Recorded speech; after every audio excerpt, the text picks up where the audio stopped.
Hello, friends, and welcome to another episode of the Concussion Nerds podcast. I'm so excited you're here. This is one of those episodes that just kind of came to my mind as I was working through Concussion Intensive Week this last week. If you follow my Instagram and you're listening to this when it's released, if you jump back into my reels last week, you will see some amazing changes from a client of mine that flew out from Connecticut and did our Concussion Intensive Week. Changes that she has never experienced in the 4.5 years since her journey with concussion. The difference we were able to achieve in her eye movements, in the, I'm going to say unactivation, which is absolutely not a word, but of the disactivation or lack of activation of the dystonia in the right side of her body, with her ability to control her eyes, with the decrease of involuntary twitching and spasming, called a blepharospasm around the eye, for her to have the ability to go out for dinner at the end of an intensive week and not feel overwhelmed. There was just so much amazingness that happened in this week. And there was lots of happy dances, lots of high fives. If you do want to see some of those changes, there are 3 reels posted on my Instagram that highlight both moments of the week and then kind of a summary of changes for her at the end of the week. And next week, I'm going to do an episode about how we don't always necessarily have to treat the thing to see change in the thing. What's an example I mean by that? So I'm going to use this client as an example as well. And actually both my clients in the intensive week last week. This is how we understand system integration and how these different systems feed into some of the outcomes we're seeing. And so one of the things is neck proprioception and joint position sense, which is ultimately knowing where our head is in space, right? And one of the reasons that that can be impaired is because of neck proprioception, but it's not the only one. And both my clients last week had significant changes in neck proprioception. And we know that because we have objective measures to see it. And we did not, at least with one of the clients, we did not treat her neck at all. And her changes went from a shift of 6.6 degrees to the left to 0.9 with 0 treatment of the neck specifically. My other client went from, I can't remember what it was, but again, improvement. And we did absolutely do some neck treatment in her, but not in a joint position sense way. So next week, we're going to shift into how we can see changes in an area without actually specifically treating that area. And that is the coolest part of integrative concussion rehabilitation. And when you understand those pieces, how you can take your outcomes to another level. But today, I want to talk about this feeling of why do we sometimes feel like we need to be lone wolves, right? And what do I mean by that? Why do we feel like we can't reach out for help and ask for it? Why do we feel like as clinicians, we need to have all the answers? And if we don't have all the answers, we feel stuck. Why do we not have communities and support networks and colleagues of ourselves that we feel safe going to talk to ask questions, to seek support, right? The other piece too is, last week we did an episode on it's not if, it's when for the client and having a concussion flare.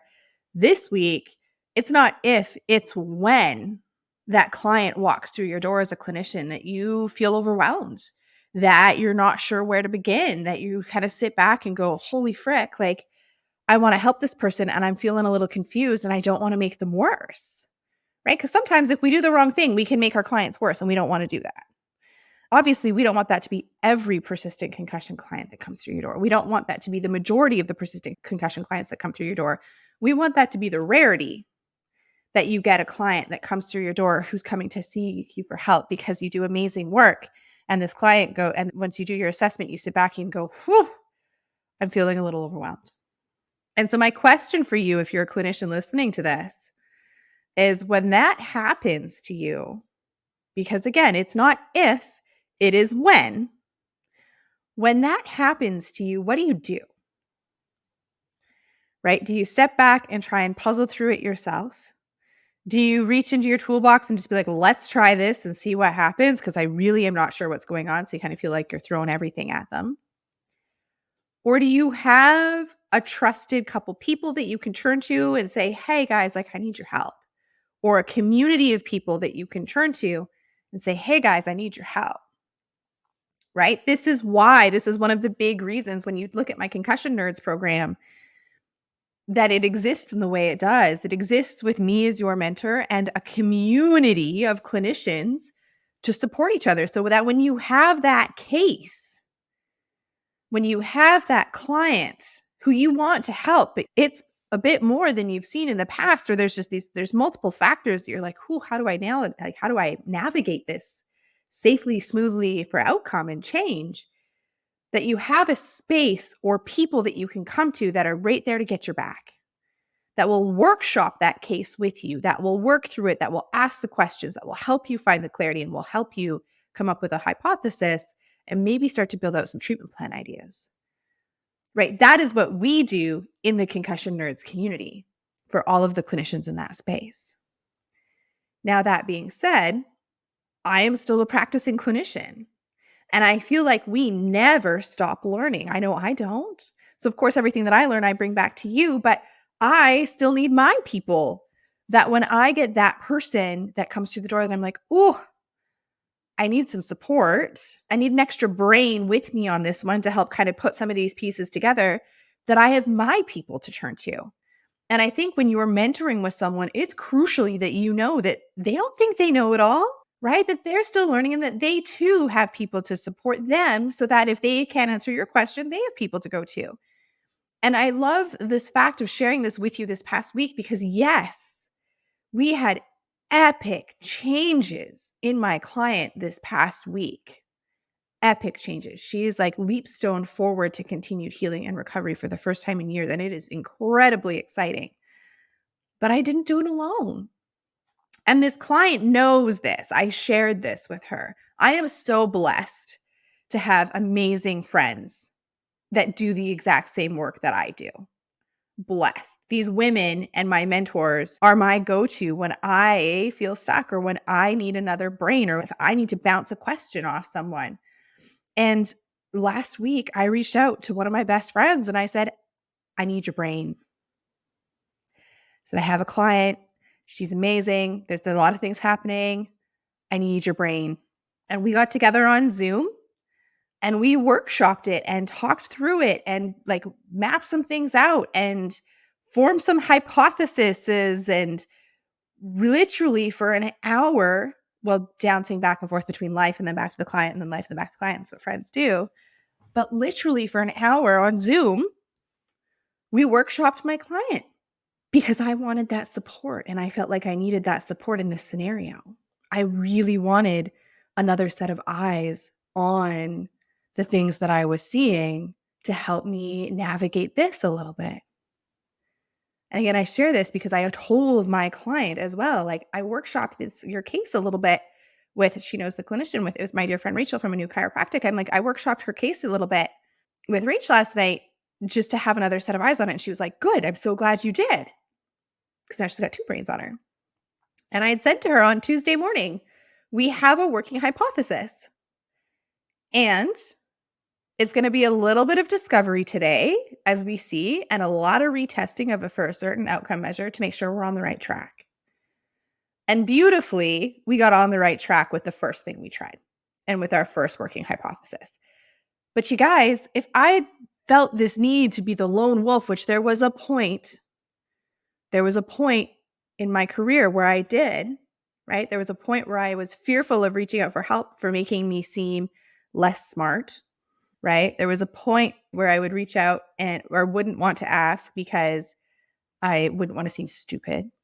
All of those things are my own and were my own self-worth, right? Those were all my own internal dialogues because I knew I was helping people and I knew I wasn't technically stupid by any sense. That was all deeper work I needed to do for myself, which luckily and beautifully I've done. And when you get to this point that you recognize that you don't need to do this by yourself, we are not meant to do this by ourselves. We are not meant to be lone wolves with all the answers. We are human beings and we thrive in social environments and community. And more of the research, my favorite thing, I just did a presentation not too long ago, and literally one of the summaries in the research paper was that concussion is a complex injury that is challenging to treat. This came out of a study, my friends. And so if you're a clinician and anyone that comes into this space, this is not something that we can take a cookie cutter approach to. I don't think we can in anything health, but this is not a cookie cutter approach rehab. It's complex. There's multiple facets, both in the neurophysiology component, which was absolutely the piece where I workshopped with Rachel, with my client, so we could have this hypothesis. But it's also complex, and sometimes there's the other factors that need to be addressed at the same time or first before we can even start digging super deep into the neurophysiology. But we're not meant to do it alone.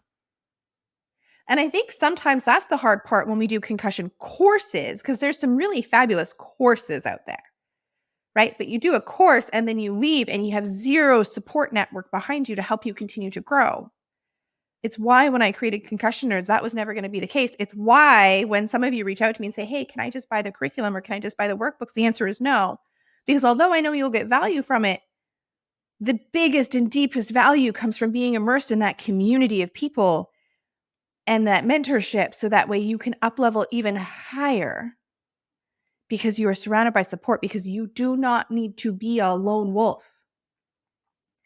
If you're trying to rebuild or build a concussion practice, would you rather build a business standing by yourself on your own, trying to figure it all out on your own and navigate the ups and downs on your own?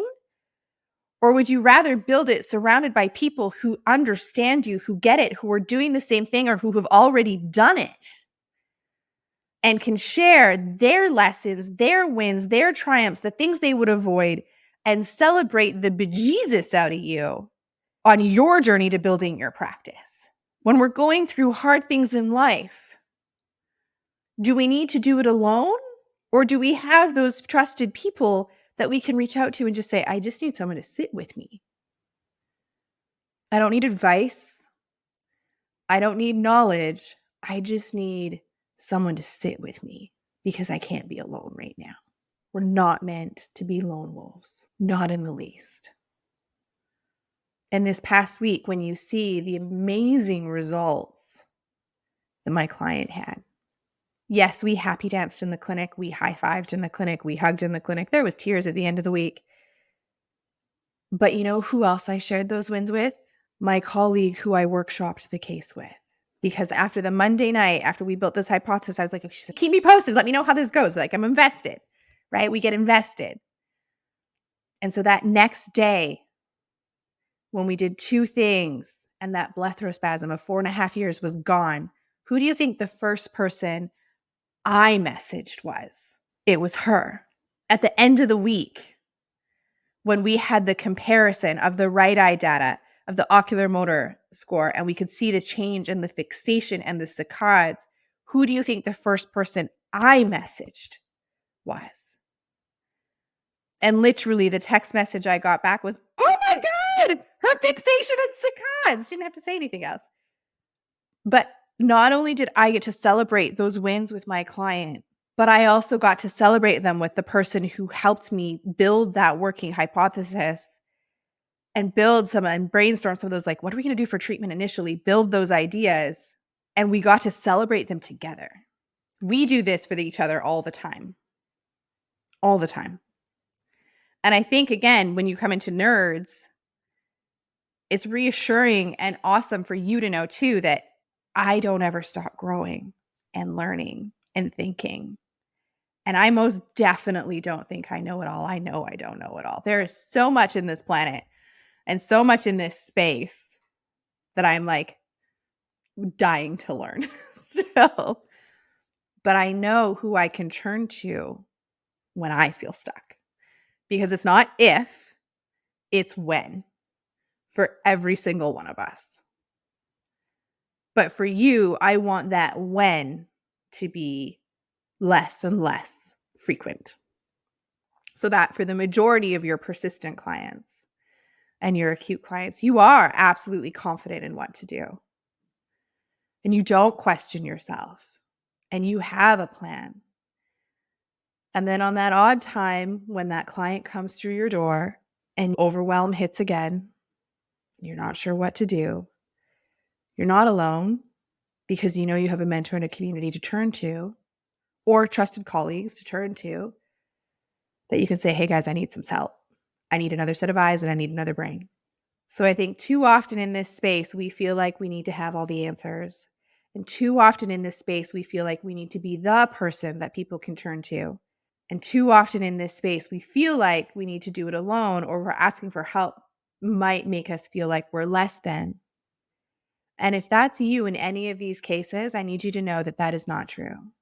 Reaching out for help and support and guidance and another set of eyes so that you can have a better outcome for your client shows your strength.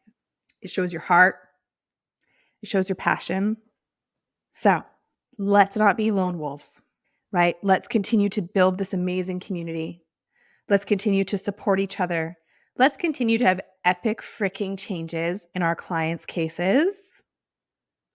And if I'm the person that you think is the person to support you in this, down below is a link to learn more about the Concussion Nerds program. Also, always reach out to me on Instagram. If you are someone listening to this and you're on a journey and you're interested in what the heck I'm talking about with these concussion intensive weeks, also just send me a message on Instagram. But until next week, my friends, don't be a lone wolf. We'll talk to you soon. That's today's episode. Thank you so much for tuning in. If you liked what you heard, give us a like, give us a share, give us a tag on Instagram, and please never hesitate to reach out. We love communicating and connecting with you. Until next week, my friends, have a marvelous day.